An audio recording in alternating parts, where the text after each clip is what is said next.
want to spend the next 30 minutes or an hour going over a bunch of news articles and action items I've composed, and I'll do a little bit time for question and answer at the end. If you've been following my journey, I've been selling my initial real property and transitioning into syndication deals lately for a more purely passive investment strategy. One critical part of my portfolio is the American Home Preservation Fund, or what folks in the Hui call AHP for short. George Newberry, once apartment owner, operator, and mentor to me, is now sponsoring the podcast. His private fund, which by the way also accepts non-accredited investors, cuts the middlemen out and allows you to invest directly with him to fight the mortgage crisis in America. Join him by purchasing distressed mortgages while getting a double-digit annual return paid monthly. Find something else better out there? Well, let me know. Feel good knowing that you are helping families stay in their home after buying their underwater note at a huge discount. Invest as low as $100 by going to ahpservicing.com/investors. And if you want the free Burn Zone book, please send me an email at lane@simplepassivecashflow.com. I like to buy stuff. Well, that's a liability.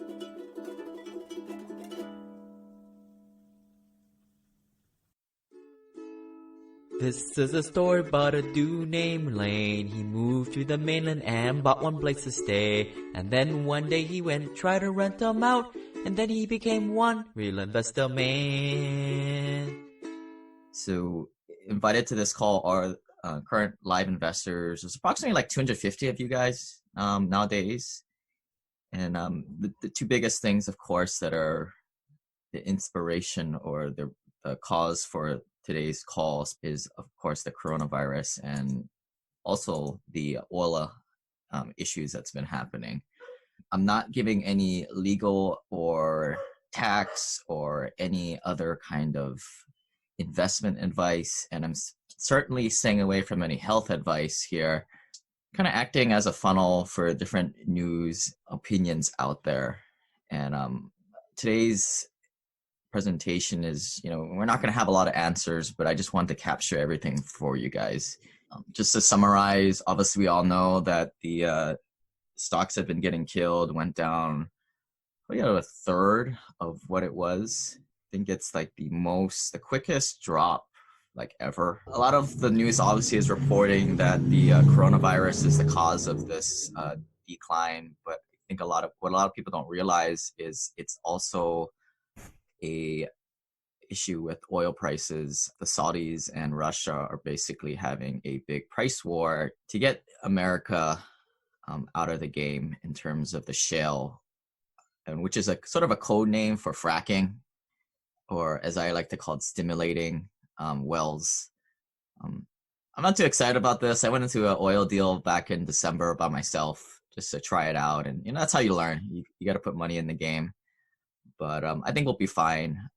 I think the people that are going to get hurt with these oil deals are the guys using debt for it. I mean, maybe this is a little bit sidetracked. You want to go into those oil deals with no debt, because if anything changes, now the banks call your note due. Very, very nasty loan covenants with those things. And they know oil is a commodity. So any reason that they can to take back those oil rigs with the smaller oil production producers, which that's the deal I'm in. We're looking to build 6 rigs with $3 million. So I'm not too excited about that, but I'm not using debt, so we should be fine. But nevertheless, I just wanted to highlight what's going on in the oil, because it's really two big things, the coronavirus and the oil, which is causing all this. I've been kind of taking screenshots every day, and it's just, man, like you see, this is like the 2,000 point Dow day. For those of you guys who don't follow the stock market, anything bigger than 400, 500 point drop in the Dow is pretty monumental. And we've had like several thousand plus moves a day. Some of the newer news coming out that I'm trying to follow is the bailout packages coming out. One of the big ones that they're talking about first is bailing out the airlines. The airlines are kind of being a little sneaky here. What they're doing is they're buying back their own stock at a cheaper price, kind of taking cash flow and hiding it there so that they look like better candidates for a government bailout. And look, I'm not trying to get political here, but that's just how it works. and government will probably continue to bail these guys out. So it's just not a matter of when or if, but when it'll happen and how it's going to happen. So a lot of you guys, I kind of tricked you guys to come into this webinar with a survey. You guys weren't invited to come to the survey unless you either invested with us in the past or you did a survey for us. So I just wanted to poll my group. I'd say at this moment, probably have like about 100 responses. So I think a pretty decent sample size. I just wanted to know, are you guys spooked or are you guys salivating over the fact that this is a true black swan event? And for those of you guys who don't know what a black swan is, you guys can look it up on Wikipedia or, just Google it. But basically, swans are white. Once in a while, you have that one black one. And it's sort of known as an anomaly. Summarize, the economy was actually doing really, really well before this all happened.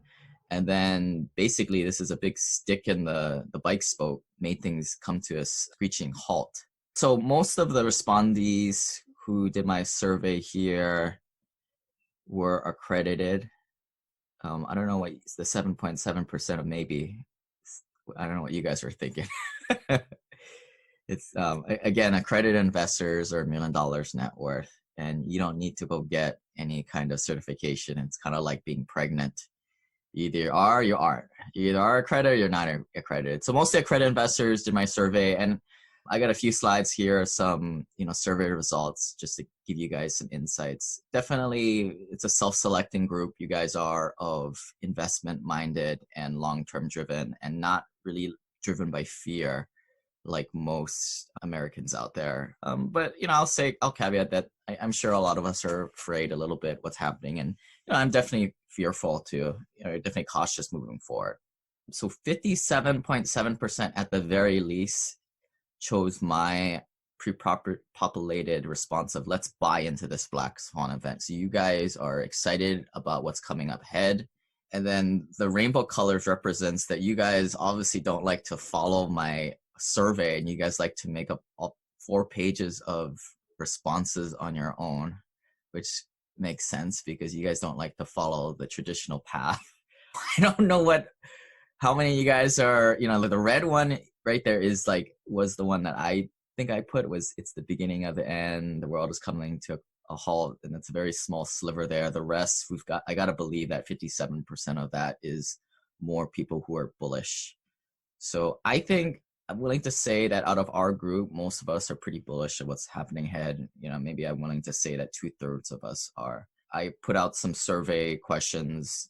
How do you guys want to invest, right? A lot of you guys are looking to hoard cash in an infinite banking policy too. Let me know if you guys are interested in that. I also had a question put in there. In the next 6 months, are you guys looking to pull out stock market stuff and put it into hard assets? About a quarter of you guys are looking to do just that in just the next 6 months. And how are you playing the recent news? And here's that most of you guys are looking to stay put. The red there is staying put for 1 or 2 months. The blue is move stock mutual funds to hard assets. The orange there is stay put for a couple quarters. I think I'm sort of in between the red and the orange, stay put for like 1 or 6 months. And we'll get into that, kind of how the coronavirus thing has been tracking. And then, of course, nobody can tell you guys what to do, right? You guys have a plethora of other fun. And I appreciate the comments. Definitely is entertaining for me to read those. So to put things into perspective, I took this from the ITR report, which I use as and sort of an unbiased news source that isn't trying to sell me on gold or something like that, trying to make a referral fee off gold like everybody else. So they had this slide in here outlining these are black swan events triggered by something. So for example, the 9/11 was probably the best comparison to what's happening today, where you can point to one specific thing that happened. Planes going into some towers, the start of a war. In that instance, S&P went down 8.2%, and the decline in S&P was just 1 month.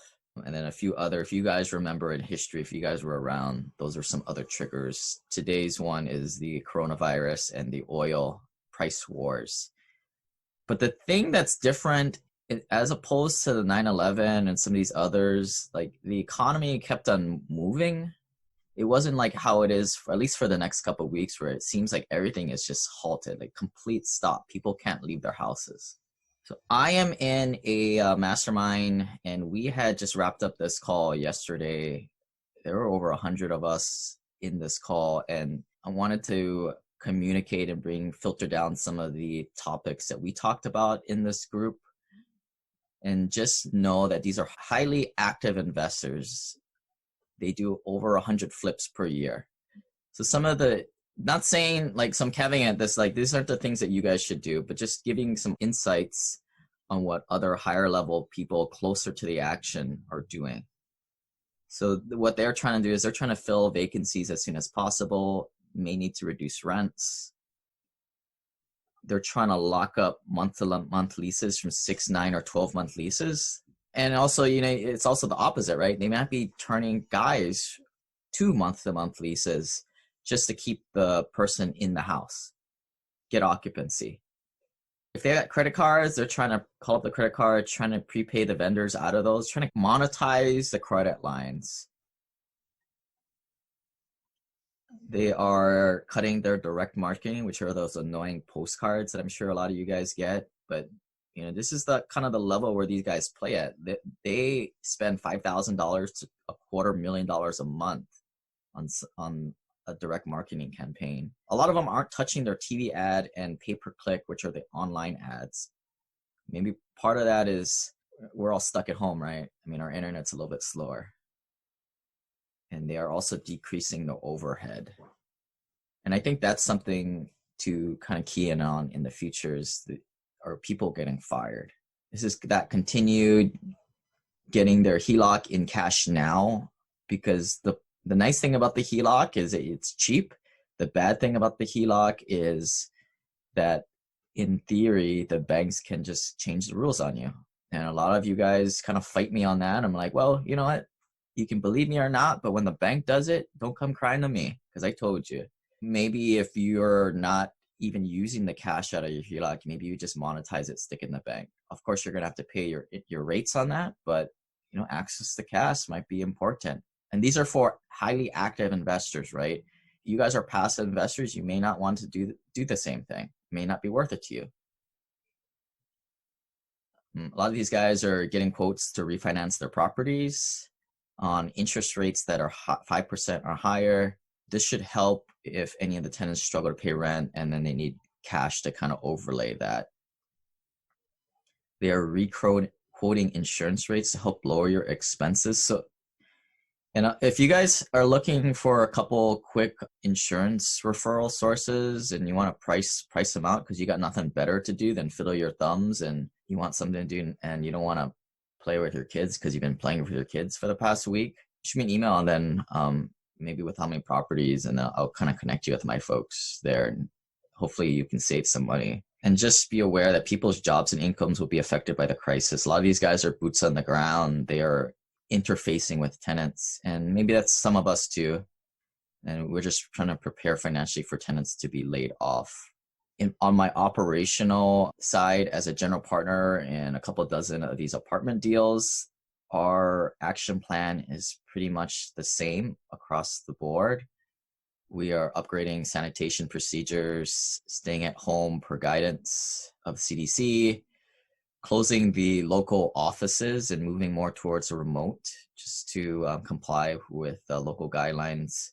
We're still working, telling our tenants who are doing work orders, but we're being smart about it, right? We're not fixing things just to fix it. And I think we have a little bit of grace from our tenants to know that, yeah, it's an interesting time, that we're not going to go fix something that doesn't need to be fixed right away.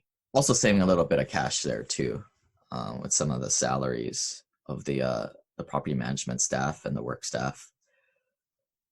New prospects are being directed to the websites, and some self-guided tours are being given with proper identification so they don't screw up the property. And then we are kindly reinforcing that rent is still due. A lot of folks out there, they are reading the news. Some of them are just learning about this whole coronavirus thing.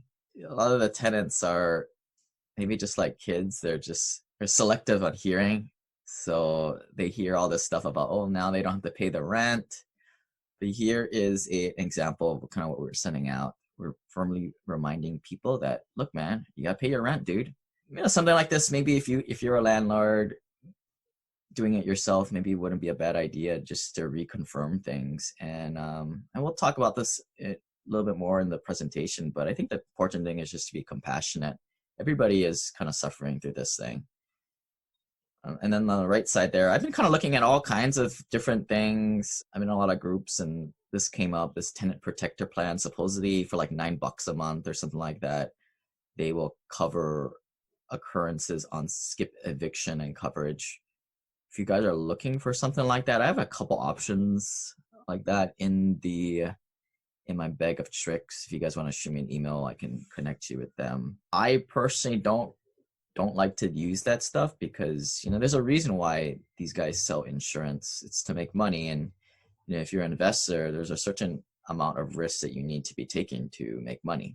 Again, as a general partner and sponsor of these deals, some of the higher changes I'm making is I'm staying away from C-class deals because they are probably the first ones to lose their job, and they have absolutely nothing in savings a lot of times. And especially the smaller deals are the ones that are kind of struggling. I would say struggle more in tougher times because you just don't have the economies of scale. Number two, from an underwriting perspective, we are using a 4% interest rate and only 2 years of interest only when kind of running our initial projections. The last deal that we closed, we rate locked on March 6th. That was Friday. And that was the very low of the rates at current times. We got a phenomenal 3.23%, 15-year term. That is unheard of. Most of the past deals we've done were like 7, 8, 12-year at I think the 12-year was the longest, but now we have a 15-year on a 30-year amortization and 4 years of interest only. But still, we are going to underwrite with 4%. And 2 years interest only just to be conservative. And from an underwriting perspective, on the numbers, the 2 years interest only really doesn't change the total return too much, but the rate's a little bit more impactful. And we are also increasing our assumed economic vacancy just to add a little bit of cushion into the model also. So that's how we're changing up from an underwriting and acquisition standpoint. Still looking for deals out there, just being a little bit more cautious. I think there's a lot of anxiety even amongst you guys. And I just want to remind you that this is exactly why you invested in multifamily real estate and real estate in general, where you're catering to workforce housing, regular people. So if you kind of follow this track, each of these boxes, moving from one box to the other, could represent a few days or maybe even a few weeks. But to get to that point in the upper right-hand corner where it actually impacts us, takes a while. So if you follow this, the black swan event, that happened. Definitely fear has been setting in. Stock market retracts 10 to 20%. That has happened. Business income decreases. I'm super excited about a new program I'm rolling out that's going to reinvent scammy real estate kind of in the education beginning programs. of this. Now, So excited, I think like the thing Marie to Kondo watch out cleaning for stuff in up, the excited. news, and be careful what Announcing news my you new do watch. mastermind program, which consists of a Companies closed cut member jobs, site with 27 and packed then weeks that of is when the content, tenants plus will bi-weekly group feel the video pain, conference calls to and ask they whatever. can't pay rent. Half of the calls will be centered But why around do we granular invest in real estate in the first place? investing Well, tactics, housing and the is other the half last will thing be to stop holistic paying, wealth but building many people live strategies that I paycheck have to learned paycheck. from the wealthy. And That's going back to the 25 couple plus hours slides of group back, like what coaching can you and do as a masterminding. landlord? Maybe And a secret the Facebook thing to do group now too. is to get on the I know phone what and you're talk to thinking. people. Not another flippin' Facebook group. Let's be compassionate and see what Well, they this are, is gonna be and different. maybe in the More process we intimate, can say, hey exclusive, man, and no this cheapskates is a or reminder, shady you gotta vendors pay in your it. rent. Don't I've forget been coaching that individual clients over and the maybe past we can couple work of years, something and I out, figured but out you what pay you it guys first. need. I've been and a way hearing to provide guys, it in a they'll cost-effective offer way. incentives. They Learn will more, give go to a $50 Grubhub or Olive Garden and gift join card before the first if you cohort fills pay up your and the rent introductory early, pricing for goes example. away. Anything to get the collections up. And then on the right side, market vacancies go up, decrease market rents. And at that point, you're talking months into the future here for it to lower income, operating income, which means less income, and then affect the caps. This is more guided towards you guys, passive investors. These are just some potential action plans, and I'm not advocating for all these or any of these. I'm just giving ideas. But number one, figure out what your personal job status is. I've only heard of like maybe like 2 or 3 of you guys getting fired or laid off, or a couple of you guys actually are using this as an opportunity to cross your fingers and get a severance pay because you were going to quit anyway. Good job there. But figure out like what is, cash flow, whether you get it from properties or your job is the same. Cash flow is your oxygen. You need oxygen to survive and put food on the table. So figure out that first. And from there, hopefully you're good. Number two, might be a good idea to cut some costs. Like I said, redo some insurance quotes. Reach out for me for those referrals there if you're looking for something to do. Number three, monetize some lines of credit. And then number four, I've talked to a few of you guys this past week about this. You guys have some California rentals with a lot of equity, a few $100,000 of equity or more.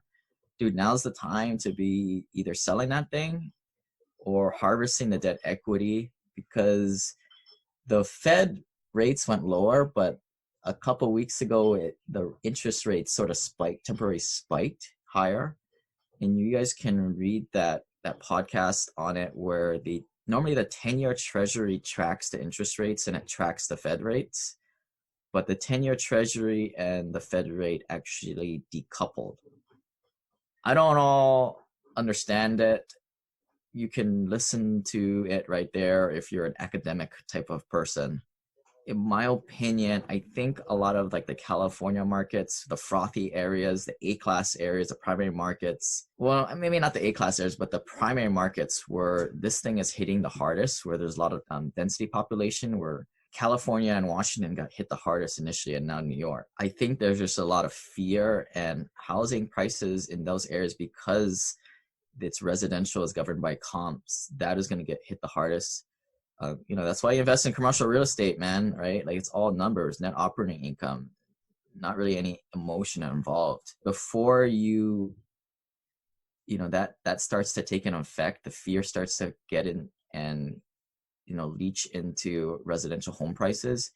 Maybe it might be a good time to lock in that appraisal and get that HELOC or that debt equity out with a new refinance.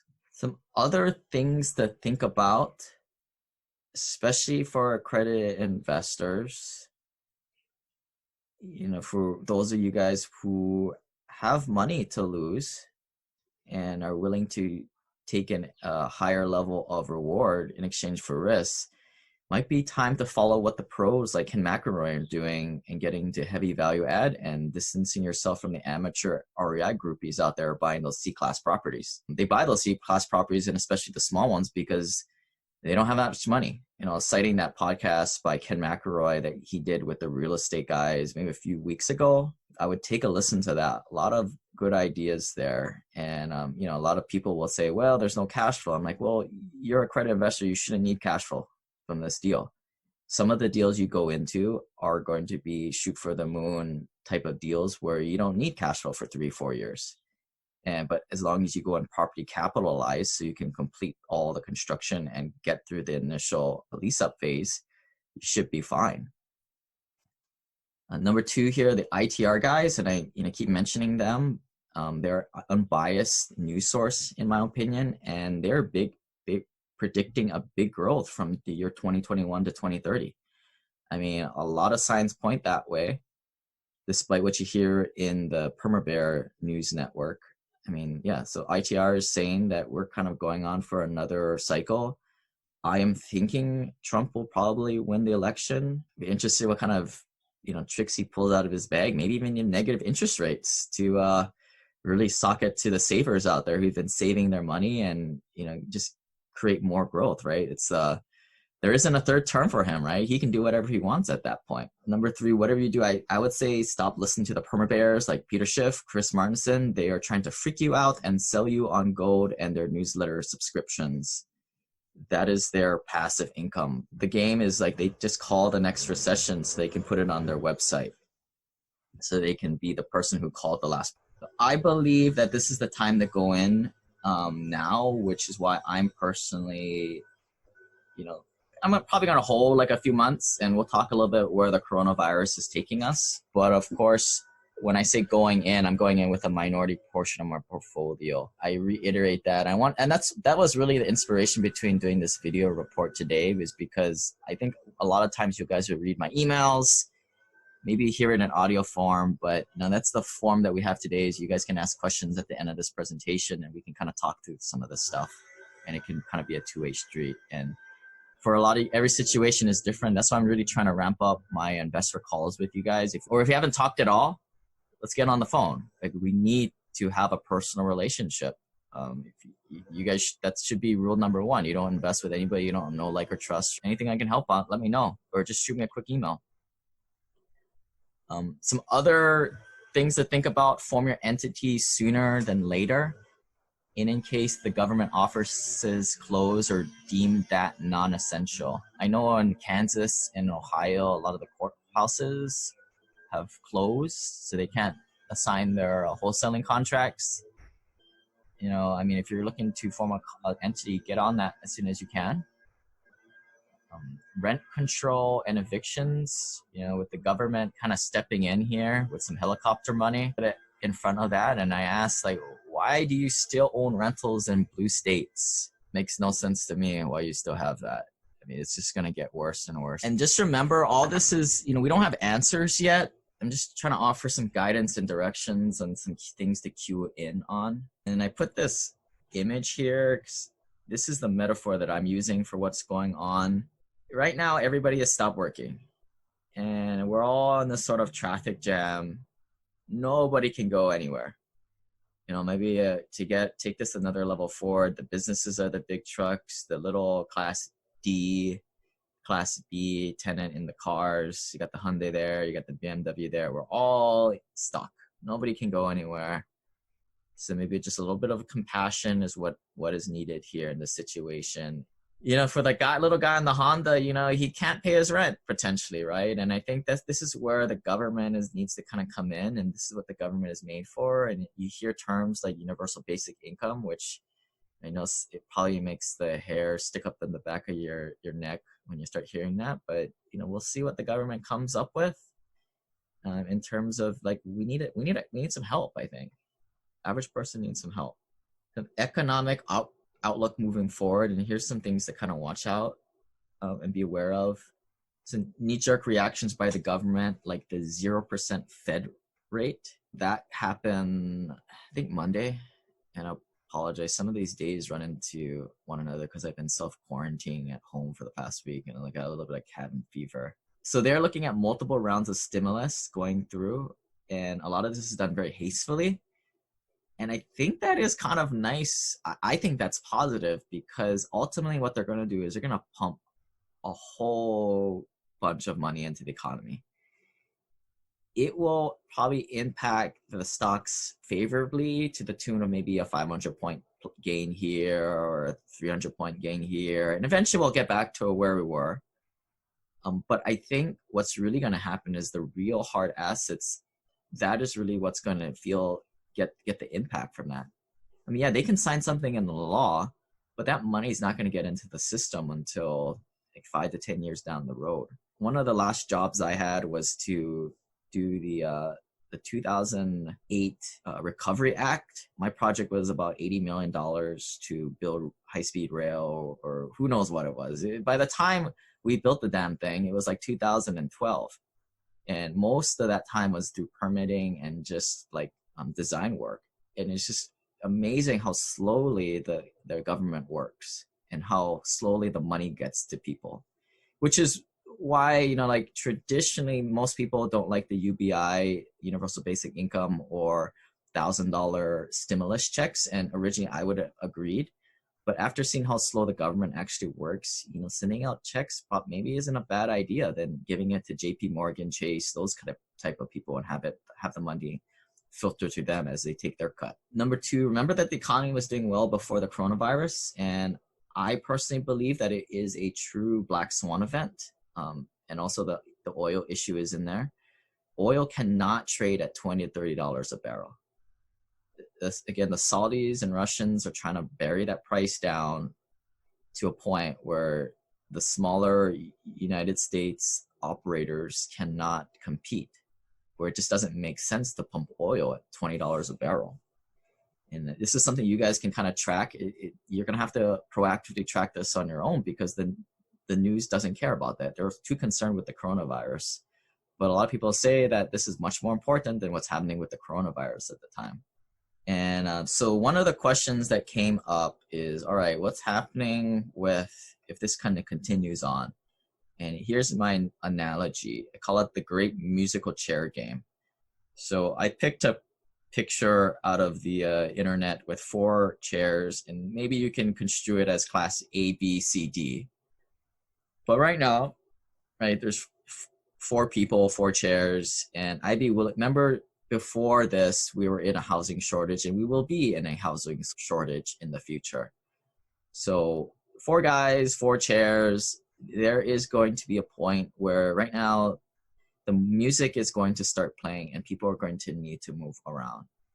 Class B people, Class C people, Class A people will probably have some displacement in their jobs. Maybe they will just do a poor job of managing their personal finances and will be evicted or be forced to move voluntarily or involuntarily. A lot of things can happen, but basically a good chunk of people are going to be moving around trying to find a new chair. And what that means is a period of no butts are in those seats, and butts in the seats means that landlords like us are collecting rents. So in a way, it's kind of like everything's up in the air for that short time, but we all know that things definitely come back down at some point. The thing is, like, how long is this moment of zero gravity going to take place? In my opinion, maybe a month, maybe a few months. I think that's sort of reasonable time to expect. And this is why the larger properties, I believe, have a better ability to withstand this, because it's not like you have a duplex and both the units go out and now you're 0% occupancy, you can't pay the mortgage, right? With a bigger property, now you're talking on smaller scales in terms of either 62% occupied, 71.5% occupied, right? It's better steady state. The tailwinds, some good news here in the bunch. Unemployment benefits should be also part of these stimulus packages, and these should help the tenants. One thing I want to say about these unemployment benefits, I hear both ways in the news. People are getting fired. I also hear stories. But then you also see like unemployment lines at the unemployment offices. And it's like, dude, like we've only been like in this for like 3 days or a few days. Like how much of it is just people trying to get a free handout?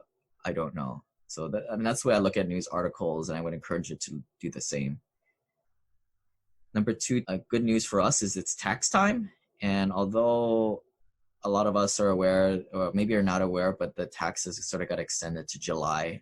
I recommend all you guys to always be filing in October anyway. I don't know why people do feel like the taxes are due in April 15th. But most of our tenants, that's the world they live in, right? That's the normal conventional wisdom that they live in. So most of them will be receiving a tax refund because they don't, that's the way the W-4 is created. So people who can't kind of save money, the government tries to force save them. So that helps sort of in the interim, that hopefully they have a tax refund coming back.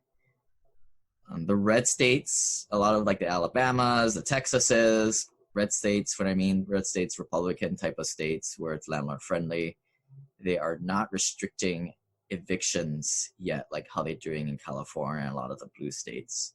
However, courts are closing or moving to the limited services model.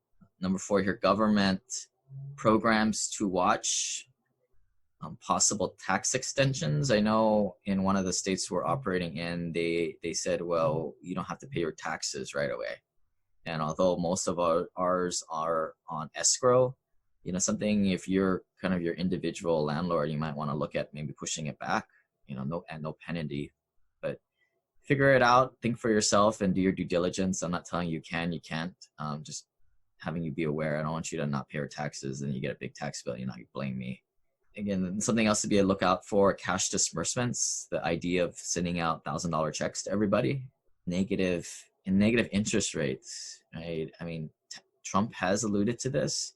I think that if he does it before he gets elected, for the average person who doesn't understand how money works, they would think that they would get really upset and they wouldn't vote for him.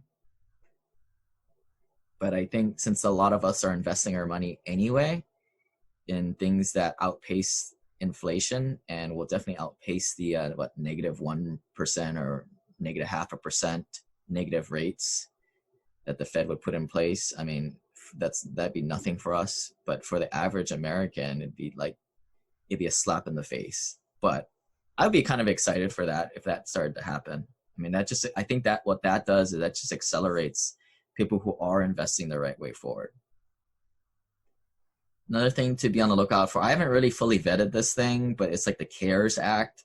I think it stands for like Corona something something something Act. So some things that I've been tipped off, maybe you can take out $100,000 from retirement for we don't know what. Maybe, it's probably to pay your bills, but maybe you can put it into like HP. I don't know, right? Like we'll see how this plays out. It's alluding to extra leave for people, cash checks, and then the FMLA is looking like it's changing. Here's a little bit of a chart. Again, I don't know if this is set in stone yet, but this is some of the news that I've been reading, like how, based on your filing status, your income, how much money you might be looking to get. How we're going to pay for this, who knows? But I think what it means in the midterm, like 5-10 years, is like you're going to start to see a lot of this money. You have to inflate this out of the budget, and how you do that is you just inflate everything. And so the people owning real hard assets are going to be the beneficiary of the government inflating the money supply and kind of making their debts dissipate. So here is my comments on the whole coronavirus. We all know about the whole without measures and the protective measures, the whole hashtag flattening the curve idea. Not going to get into any of that because it seems like it's really political and I seem to get people really fired up. The question here is like, will the 14-day social isolation solution work? I'm not saying if it will work, it's not, but what is interesting about this black swan is we can sort of see with how many cases there are increasing or decreasing if the stuff we are working on works. Almost to a point where maybe tomorrow we can see some traction and we'll be out of this in the next 14 days. And it's just life back to normal. Like sort of like the Hulk getting all the 5 Infinity Stones and snapping his finger and we're just out of this. I would watch what's happening in China and Italy.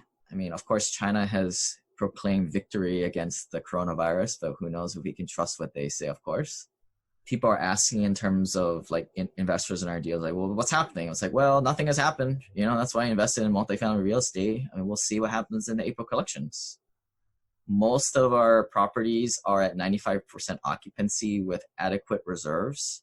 So I think we're pretty good going into this. A few of them are at 90%. I'd probably like it to be more at 95%, but at this point we are suspending distributions for at least a month or two because, going back to point number 2 here, will the 14-day social isolation solution work?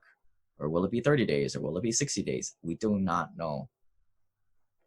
Number 5, watch the government support, right? Will that mitigate 28-day social isolation experiment? Here's our steps that we're taking. Of course, we have adequate cash reserves, and that's the reason why we have it, why we raise the extra capital to withstand things like this. But we are going to cut costs, exhaust those cash reserves, and then it's got to be a few months for this to start to happen. But the next step is to ask help from the lenders via forbearance. And then I am fully committed to coming in as a general partner and opening up my own wallet and feeding the beast, making sure that these deals are cash flow neutral, essentially giving the deal a 0% loan. Anybody want to be a general partner now? Let me know, because that's what comes along with the territory. And then, the last resort, of course, is the LP capital call. But, if that ever comes into play, we'll talk about that. That's why investing. But I think when you are in the arc of a larger deal, I think it's more times better than kind of out there on your own.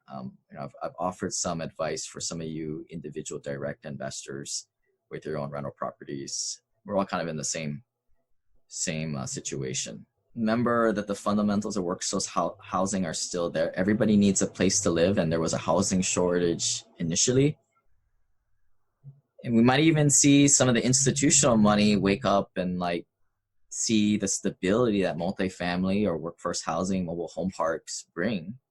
And since we're already in, we might see a little bit of a windfall due to that. Remember, I don't have any stock holdings, so I'm not one to give any stock advice. I hear it all the time from amateurs. Yep, now's the time to get back in. Now's the time to slowly increase your holdings. It's going to go back up. Or the one that, I don't know, I mean, people will say, oh, we'll never go into zero. Well, yeah, never go to zero, but so does nothing, right? I mean, as long as you're in not penny stocks, it shouldn't go to zero. So that ain't a good excuse to me. Rothschild said time to buy is when there's blood in the streets, and I do believe that there's a little blood in the streets at this point. I think it could get worse, that's for sure. And Warren Buffett says, be fearful when others are greedy and be greedy when others are fearful. But a lot of investors I talk to that have been doing this since the Jimmy Carter years say that, hey man, this is the time where I made a whole boatload of money because everybody was afraid with this black swan event at the era. And I believe this is a true black swan event we're in. This is the opportunity. Sorry if you got hit on the chin. Maybe that's the wake up call that you need to get out of the fake stocks. If you guys still doing that, you probably know more than I do with that stuff. So I'm not willing to argue on that. Of course, we all know the point of maximum financial risk is where the euphoria is highest, and the point of maximum financial opportunity is when, I don't know what despondency is, but think of it as panic and depression fits in. I think we are at the stage of anxiety, denial, and fear. I don't know, maybe ask me in a month or two from now, maybe desperation will start to set in. One question, and you guys can start putting in some of your questions here. I'll start to answer it, but some questions I got. What are your thoughts on the multifamily investing space? I've seen some of your posts referring that Class A will suffer the most and people will default to Class B and below. I also saw that in some areas of the government has outlawed evictions due to a lot of questions in that question. But to answer the first one, I'm still bullish in multifamily investing. I mean, you buy where the numbers make right? That's why we bought the stuff when it cash flows from the beginning. So that in times like this, all we do is maybe we slow down the rehabs and we just hold through the tough times. I mean, in a way, this coronavirus thing is sort of like a natural disaster, although I think we're all kind of safer in our homes. I mean, luckily, there's not bombs blowing off on top of our heads. There's a lot of parts in the world where that's happening. And but the cool thing is at any moment, they could find a cure. The cases could just dissipate, and it could just be clear skies ahead. We don't know.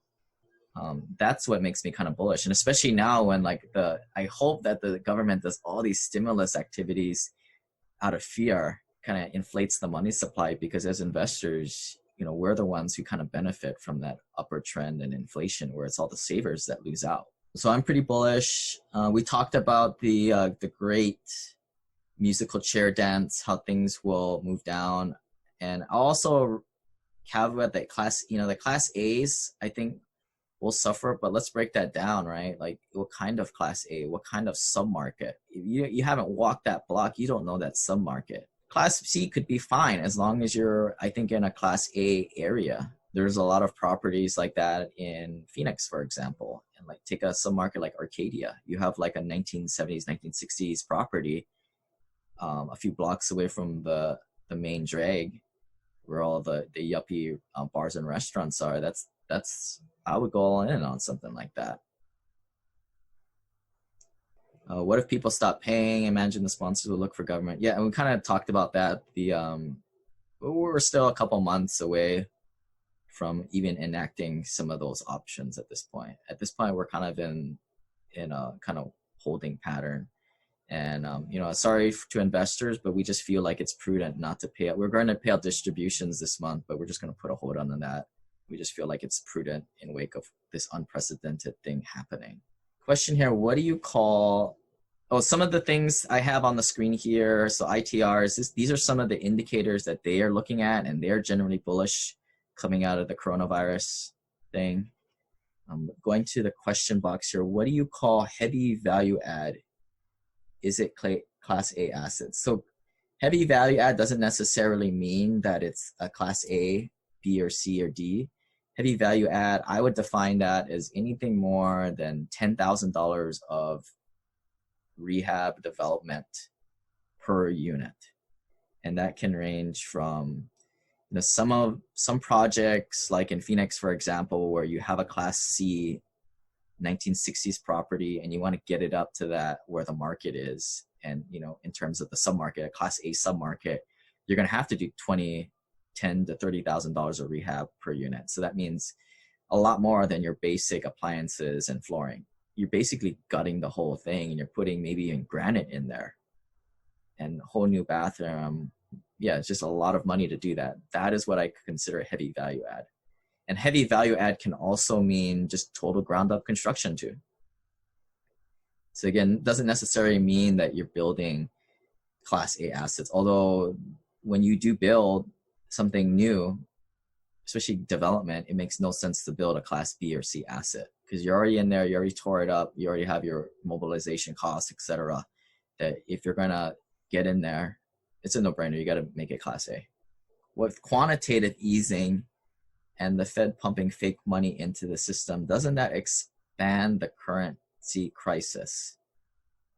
Current thoughts on inflation, and how long do you think paper money will exist? I don't know how to answer this, my friend. I'm not a huge expert in currency, and I just know that there's a certain percentage, like 1/3 of an average person's salary should pay the rent or the mortgage. And I don't really get into like trading Forex or anything like that. I try and focus on finding deals that are under market rent that I can buy for less than what I should be. So all I can comment on is inflation. I mean, as I understand it, like to pay for all these bailouts, to pay for all this like fake money, to pay everybody $1,000, all 100 to 200 million potential people getting those checks, you're gonna have this huge run up in debt. And the best way to get rid of that is to inflate how much money you have. By inflating your money, you essentially make that debt smaller. And this is the exact reason why buying real estate is such a good thing, because you buy your parents bought a property maybe 50 years ago at $10,000, and their mortgage is $10,000, so they owe $10,000. Today, well, maybe 30 years later, that $10,000 is nothing, right? A lot of you guys could probably pay that $10,000 mortgage in a matter of a few weeks.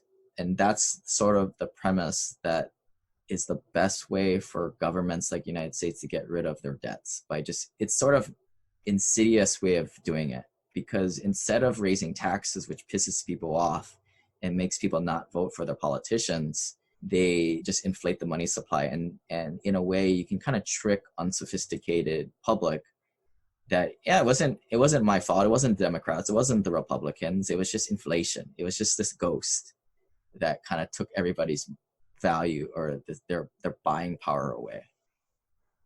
How do you feel about mobile home parks this year? I think mobile home parks are definitely a recession-proof asset.